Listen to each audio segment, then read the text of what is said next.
like, parents discover their daughter is a mass killer.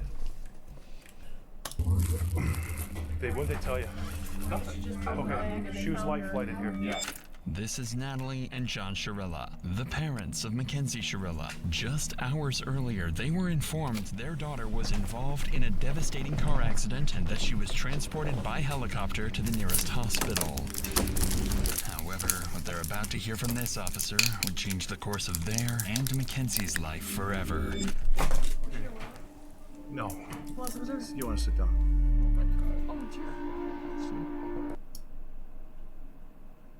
Nothing. Okay, choose life flight in here. Yeah. This is Natalie and John Shirilla, the parents of Mackenzie Shirilla. Just hours earlier, they were informed their daughter was involved in a devastating car accident and that she was transported by helicopter to the nearest hospital.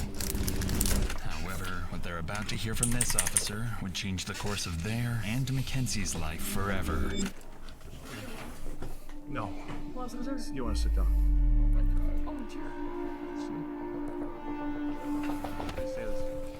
Progress in Alameda, car into a building, 286 in the vehicle. Daughter's your husband. Who died? Mackenzie's boyfriend, Dom Russo, as well as their friend Davion, were pronounced dead after the crash, making Mackenzie the suspect of a potential double murder. However, police had their doubts. Most assumed that this was simply the result of a tragic accident on Mackenzie's behalf. But as the investigation would progress, dark and disturbing secrets would reveal this was clearly much more than just an accident. Dom, if you do not open, you think I'm joking. What do you mean? You know exactly what I mean. You're gonna come open this door right now, or there's gonna be a serious problem. Dr. Insane. Around My 1 first a.m. Dr. on Insane July video. 31st, 2022, Mackenzie, Dominic, and Davion were at a house party in their local town. They decided to let loose during this party and get extremely high on marijuana throughout the night, something Mackenzie had a regular tendency of doing. At roughly 2 a.m., Mackenzie approached the host of the party, Kelly, and asked if she wanted to take acid with her and Davion. This was a strange confrontation for Mackenzie since Kelly had never even heard her talk about acid, let alone use it. Kelly denied the offer, and Mackenzie, Dominic, and Davion left the party shortly after. Dominic then drove them to another friend's house where they just relaxed and watched South Park for the rest of the night. Everything was normal. It seemed like a regular night out for some college kids. And at precisely 5 a.m., the group left and went to drive back home.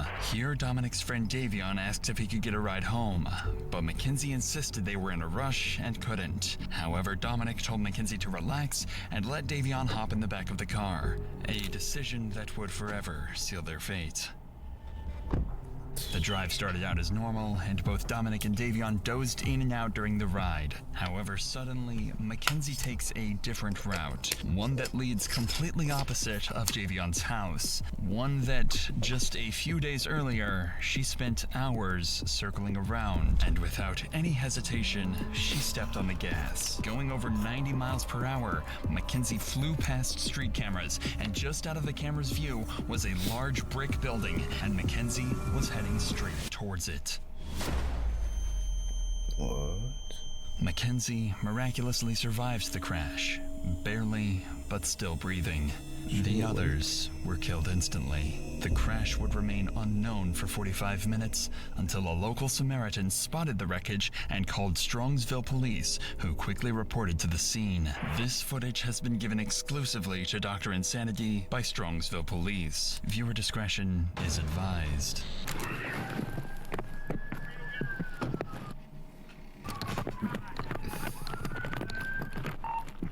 No one's breathing. Bust that window out. Alright. Oh my god. Who can hear my voice? Who's in here? Drivers. Radio.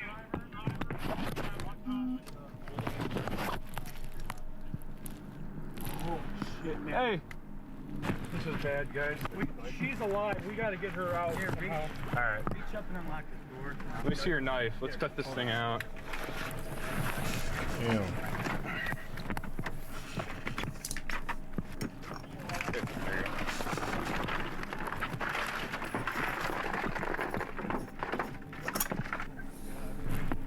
Sarge, we're good to try to get her out? Dude, I don't know what's going on there. Let's see if we can get some IDs, guys. 24, go ahead. You look younger. Oh, yeah, they're all pretty young. Jesus Christ. This is the worst I've ever seen. I don't feel anything. I don't feel pulse.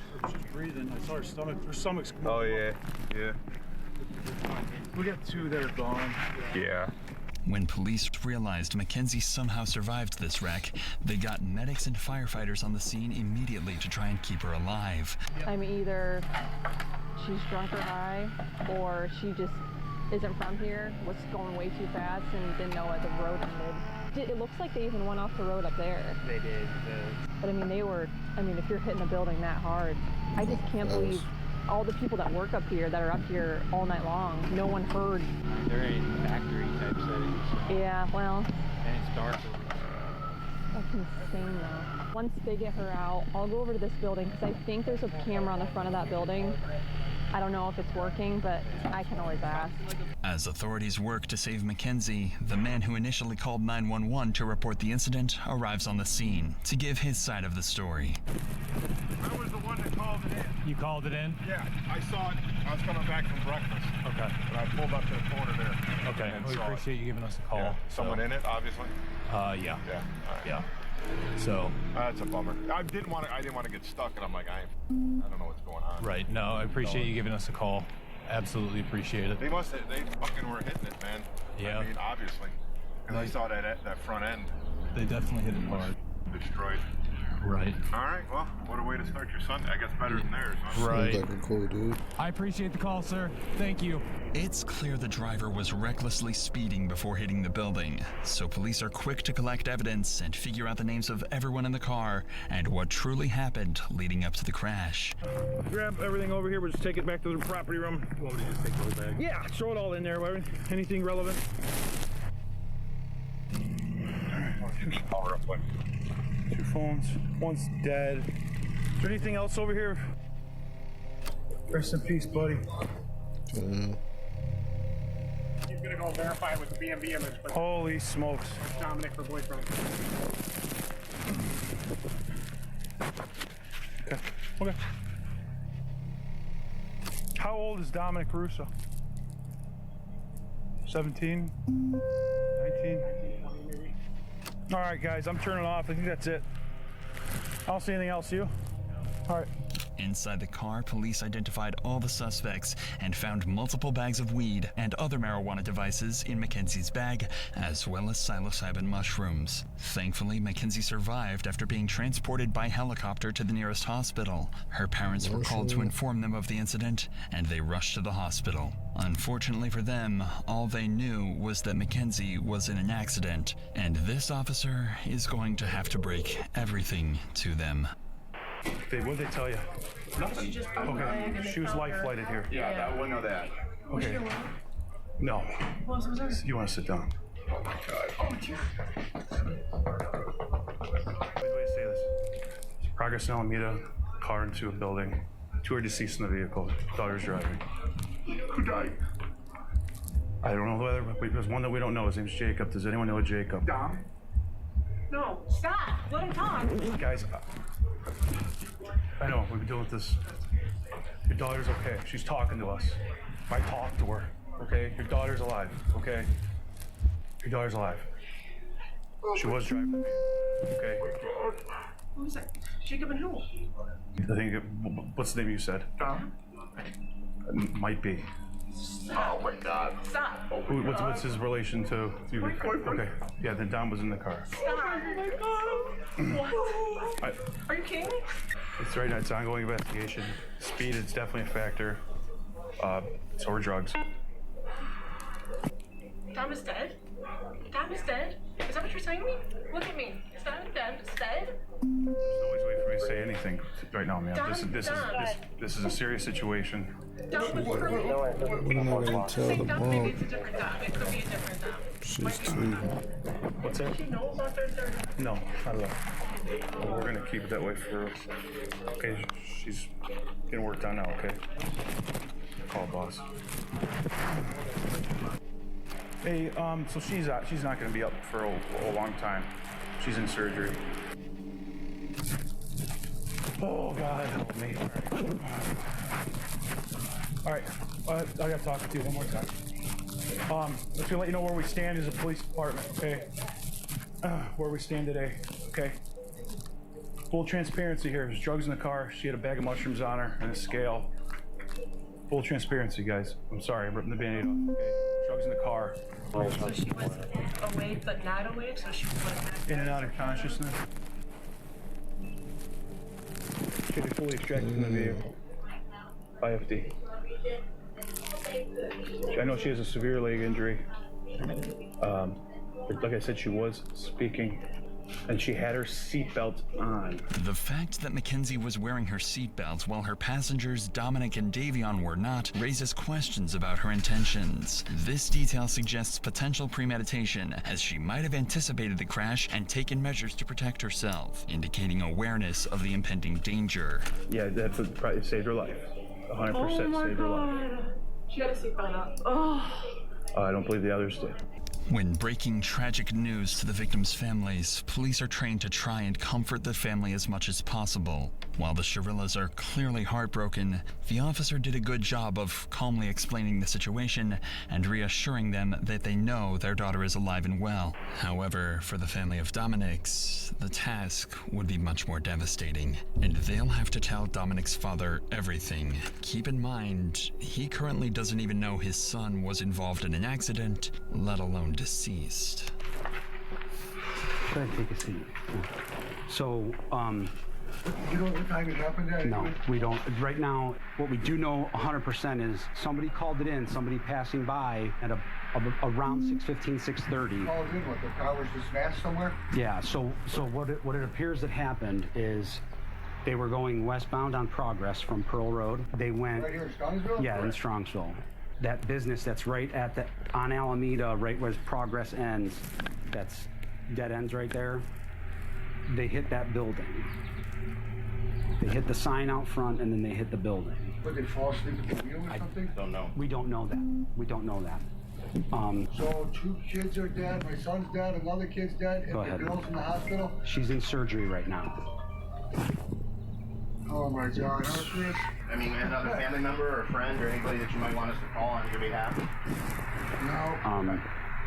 This is a nightmare. Is somebody called in at 30 in the morning? Between 6:15, 6:15, 6:30, yeah. When they came upon it, passing it by. Yeah. Oh my gosh. This is horrible. She was in her car? It was in Mackenzie's car, yeah. Yeah. Oh my gosh. Is she naked or you guys don't know? We right now we don't know. She's in surgery right now, so we don't know. So. Nightmare. A few weeks after the incident, Mackenzie left the hospital and returned to her normal life. She thought everyone concluded the crash was the result of a brutal accident and nothing further. It was even reported Mackenzie and her mother had applied to a Los Angeles modeling agency and had fully moved past the incident. What's even more disturbing is, on the Halloween of 2022, Mackenzie went to her first party since the crash. And her Halloween costume? A detailed corpse with fake blood smeared across her mouth. Mackenzie's parents even approved of this morbid outfit and said Mackenzie, quote, deserved some fun after the crash. It almost felt like Mackenzie was almost trying to let people know the crash had malicious intent, and she wanted to rub it into the world that she got away with her crimes. But little to her knowledge, detectives were working around the clock to figure out what really happened the night of the crash. And they would find far more than they could have ever expected. But let's get back to Mackenzie. To factually solve this case, it's critical for detectives to understand exactly what happened leading up to the crash. Luckily for them, Davion's phone was connected to a safety app called Life 360, which allows friends and family of Davion to track where he is at all times. I just want to show you. Oh no, explain it. So this is when they were going down Progress Drive, and then you know how there was like tire tracks before it, like on that side grass. So that's the sign. That's when it hits the sign. And then that's where down. she curved exactly right on. Gotcha. Missed those 2 rocks and went right into the sign, the side of it. But I'm just confused on how the back of the sign was messed up. But she went right into that wall. Right. No, so you can see like the hard braking was right at the wall, and then her high speed after the hard braking was 90 miles per hour. So it said it's a recording. Does that play? So I mean, what does it mean? Or basically just how it works, screenshots? It's just a tracker. Yeah, it's like my parents have me in a circle so they can see where I go, and it just follows you wherever you go. And Davion had us in. Yeah, well, you can send the screenshots right to the email, and I'll get them all to the detective. So I spoke to friends that were at the party. I wasn't personally there, but that they might have been on psychedelics. Party. I wasn't personally there. I thought that they might have been on psychedelics. Kenzie was the driver, and they said that she took a nap. But if you know psychedelics, that's like a 8-hour to 12-hour, like you cannot sleep. Yeah, you cannot sleep. Alright. You can see the exact time they left the house. I don't know. That's fine. So you can just send everything right there. Alright. In addition to this information, the car's black box recorded the gas pedal was pressed down to its fullest extent while driving towards the building. Another one of Dominic's friends was connected to Life 360 and had a very clear opinion of what he thought this evidence could be interpreted as. To me, right here, if you looked at the tracks, and you guys probably have pictures of them, it looks like the person in the front seat tried to turn the wheel because of the fact they were going to go straight into a wall. And it doesn't say she heart broke once. It was 90 miles per hour down that whole road. And I also think because of Kenzie's and Dominic's history that they were fighting, I think Davion went on his phone to distract himself from the fighting. Although they were on drugs, they can also still be fighting with being on drugs. It could have just been like a careless mistake. Like, I don't think Kenzie, even if she was like at road rage or she was arguing, I don't think her intention was to kill 2 people no matter what. However, while this evidence is useful and certainly adds suspicion, it doesn't fully reveal Mackenzie's intentions leading up to the crash. Detectives are... What do y'all think about her intentions? What do y'all think about her intentions? Was she intend to do that? Does she intend to kill them or no? Let me know in the chat, in the comments. Let me know in the chat, in the comments. Still uncertain whether or not this was truly an accident, or if something much worse was in play. This is when police conduct a series of interviews with Dominic and Mackenzie's closest friends and family to see what their opinions are and if they have any additional evidence to help the case. And they would find much more than they had anticipated. You understand, you're not under arrest. Yeah. You walk out anytime you want. We have approximately 10 questions that we wanted to ask you. And so, how long were you guys in a relationship, you and her? Well, we were all friends in a friend group at first. I ended up dating her for a little bit, like probably over the summer. I was only dating her for probably like a month and a half or like 2 months. And then me and Dom found out that she was cheating on us basically, but it wasn't like anything official, so it wasn't no hard feelings like with whatever happened. I just kind of was like, after me and Dom found out about that, we didn't have no problems with each other and nothing, but they were on and off, and I kept on talking to her still while they were on and off because we were all still in the friend group and stuff. So, and then we kind of just like stopped being intimate, you know what I'm saying? We were just friends. So, describe the relationship. What was she like as your girlfriend? Like, I didn't really have much with her relationship-wise because we didn't date that long, but like friend-wise, like she was crazy. Like, she like mentally just not all there? I mean, yeah, I don't think she's just mentally all there. Like, I personally feel like she was trying to kill herself in that crash, and she failed on doing so. Why did Dom put up with this? Do you know? I've personally been told that she did voodoo on him. She has told people that she's put a spell on him so that he couldn't break up with her. That she had like grabbed a piece of his hair, and that she had a doll in her room for Dom, and that she had literally put a spell on him. But she would tell everyone. And, like, she truly believed in that kind of stuff, and she also uses the pendulum, I know too, to try to get answers. She tries to use it now to talk to Dom. Do you think Mackenzie has it in her to drive a car into a wall? I mean, if you guys speculate that she did it on purpose, do you think she have it in her? I feel like if she thinks that she can just drive the car into the wall and not feel nothing, you know, like I feel like the only reason she survived is because of how small she is. Like, I feel like she got insanely lucky, but at the same time not lucky to have survived that because it's like she killed 2 people. If that was at the same time not lucky to have survived that because it's like she killed 2 people. If that was what she was trying to do, but it's like. I feel like that's what she was trying to do, was crash the car into the wall. Next, police interview Angelo Russo, the older brother to Dominic. Angelo was one of the closest people to Dom and would give everything police need to know about Dominic and Mackenzie's relationship. You mentioned that anytime Dom would kind of want to break up with her, she kind of would go crazy. Describe crazy, like what kind of crazy? Like, there is times where she called Dom and said, if you break up with me, I'm going to word for word. What do you think happened that night? I think, off of what I know and off my assumptions, Dom tried to break up with her multiple times, even in July. They kept not like working out, whatever. They kept making back up. Kenzie's known to be the kind of person that she's let us know she will never let go of Dom, and if she has to let go of Dom, she will not go on living herself. She's pretty much let that be known. You're going 94 miles an hour, you don't have a very fast car to begin with, you were stomping that gas pretty much that whole entire time. There's no brake marks on the street at all. Even before the hit, you would think that some type of instinct would kick in, you'd slam on the brakes, but to my knowledge, she went straight into it. To me, it seems like they were in a fight. I think that she took it upon herself to purposely crash into that wall. I think that he must have been trying to talk her down the whole time.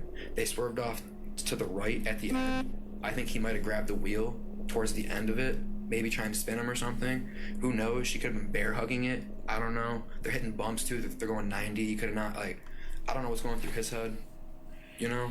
As more friends and family speak to police, there's a picture building of a toxic relationship that could have ended several times over if it wasn't for Mackenzie's threatening behavior. Mackenzie's actions after the crash were also of concern to police. On August 6th, only a week after the incident, police find themselves back at her doorstep after reports of a disturbance where Mackenzie's father makes a shocking confession. Sarge, I want to ask you first about August 6th, if you recall. That's the day you guys were dispatched to Mackenzie Shirilla room. Can you tell me about that day? So we were dispatched up to the room for a disturbance. Once we arrived up on the room, she was upset with her dad. We asked the dad to step out, and we're trying to calm him down, and he's like, you guys probably know who I am. At one point in the conversation, he's like, I feel like my daughter needs a psych evaluation. And he's like, because she's not, thinking clearly, and word for word what he said,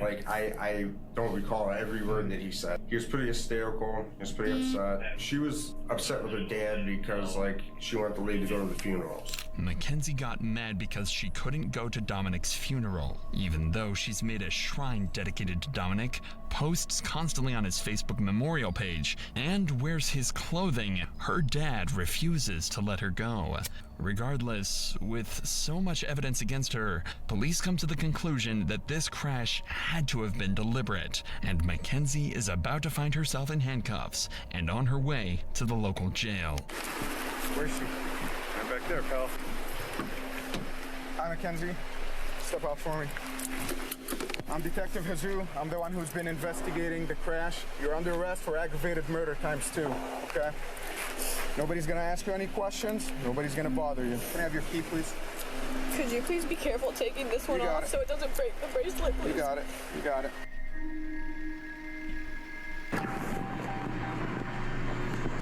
Recording. Mounted. Wi-Fi connected.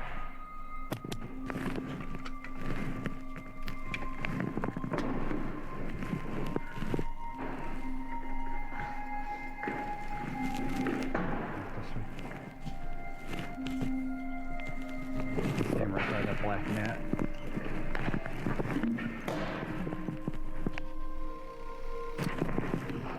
What's your first name? Mackenzie. Okay, Mackenzie, I'm gonna take your handcuffs off. I need all the jewelry and everything to come off, okay? I can't wear any of it. No, I need you to take it off while you're in the jail right now. When her parents find out she's been arrested, they head straight for the station and immediately confront and fight with the officers. But I need to speak to my daughter because you guys aren't allowed to speak to her at all. That's from the lawyer. How you guys did this on the weekends is just, look, all you do is go, hey, there's a warrant for her. We would have brought her right down here with no problem. Unbelievable. I mean, she's 18. So the warrant was issued today, so we... Well, you could have made a phone call, couldn't you? You had your creeper out in front of my yard watching. She can't take any, she's an adult, she can't take any phone calls right now. Okay, well, I still need to speak to my daughter so she understands whatever, not to say anything to you guys. If he had to roll out the whole mass to pick up an 18-year-old girl who could hardly walk out of a hospital visit. It's just beyond me. So we follow the law, and that's what we're doing today. Then am I going to be allowed to have a 2-minute conversation with her? You cannot talk to her about these. Why doesn't she get a phone call? If you arrest her, why don't she get a phone call? She was just brought in. They're going to process her as soon as they get the time for her to make a phone call. She will be able to make a phone call. She's a lawyer. She does have a lawyer. She is 18 years old and she could speak that. Yeah, but she's a dumb 18-year-old that just turned 18. And these guys are going to take advantage of her. She's not allowed to speak to you guys. I'm telling you that. Her attorney can call us. Don't ask her any questions. Her parents don't want Mackenzie to talk and demand a lawyer is present. Mackenzie is going to need that lawyer, as she's going to have to face the consequences of her actions in a court of law. She's tried as an adult and decides not to be tried by jury, leaving her fate to a judge. Despite the defense's claims that she lost consciousness, the evidence against her proves this claim was a lie, and the prosecution believes she crashed the car as an easy way out of the relationship. The judge agreed, and on August 14th, 2023, Mackenzie's fate was finally sealed. This is the type of evidence you can never unsee. You can never forget the visual or audio of this exhibit. It is chilling and tragic.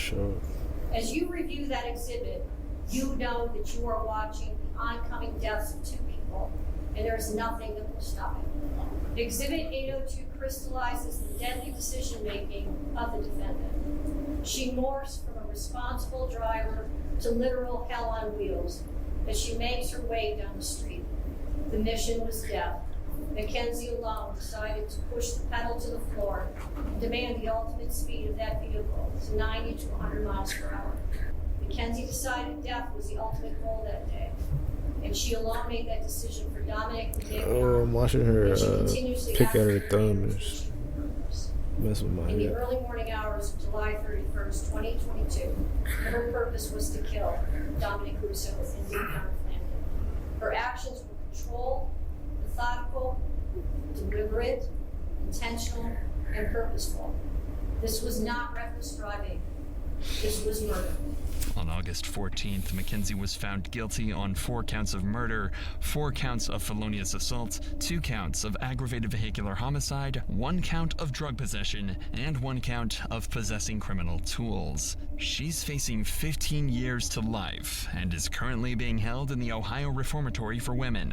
Her first opportunity for parole will come in October of 2037.